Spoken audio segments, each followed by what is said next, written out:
Le Grand Matin Sud Radio, 7h-10h, Jean-François Achilly. 0826 300 300, vous nous appelez ce matin et c'est vrai que ce qui s'est passé hier soir à Washington fait beaucoup réagir. Bonjour Christian. Oui, bonjour Jean-François. Vous nous appelez d'Anglette dans les Pyrénées-Atlantiques. Vous avez bien de la chance d'y être. Alors, qu'est-ce que vous retirez de ce qui s'est passé hier soir, Christian ? J'en retire pas grand-chose, et beaucoup de choses. Je trouve que c'était déjà très très bien d'avoir fait ça. Et la problématique pour moi, ça devient encore Macron. Quand vous le voyez s'exprimer et essayer d'être au-dessus de la table de tout le monde. Et je pense que la paix, on va l'avoir, mais sans Macron.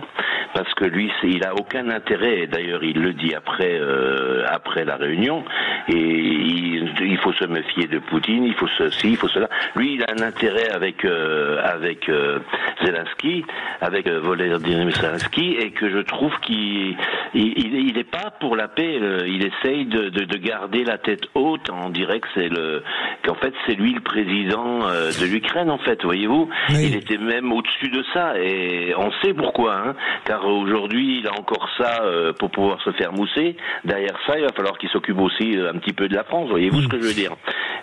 Christian, n'a-t-il pas eu raison, le président de la République, d'émettre des doutes quant à la capacité de M. Poutine d'arrêter les combats, de vouloir arrêter cette guerre? En fait, vous savez, si on veut avoir une paix, déjà, faudrait peut-être qu'on appelle ça la confiance, et qu'il faudrait peut-être émettre un petit peu de confiance en disant oui, allons-y, faisons confiance, faisons les choses comme il le faut.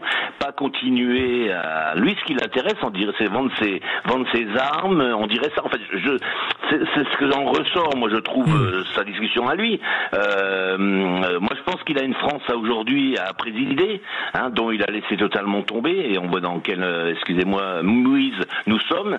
Et lui, il a qu'à aller se présenter en Ukraine, et puis on verra ce qu'il en fera.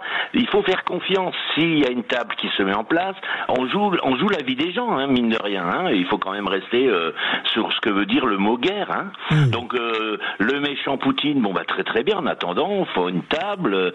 Mélanie n'a pas la même idée, vous le voyez bien, et pourtant il y a des choses qui se disent. Alors si on a une table pour essayer aujourd'hui qu'une guerre s'arrête, il y a des concessions. Évidemment qu'il y a des concessions. Il y a eu la guerre en France, on a eu des concessions à faire. Tout le monde a des concessions à faire. Mais il faut arrêter, nous, les Français, d'être toujours au cocorigo de la pointe en disant oui, mais attention, non.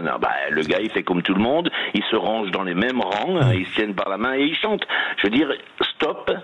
Pour moi, stop à Macron qui toujours, vous l'avez vu, je pense que vous suivez comme moi, comme tout le monde, et il n'a pas à parader comme ça en disant aux gens, attention, moi je vous le dis. Merci, voilà. Christian. Moi je dis c'est stop. Merci monsieur. Vous dites stop, vous êtes déçu par la prestation du président Emmanuel Macron hier soir. Merci Christian, vous nous appeliez d'Anglette et vous réagissiez ce matin au 0826 300 300 à ce qui s'est passé hier soir dans le bureau ovale à Washington.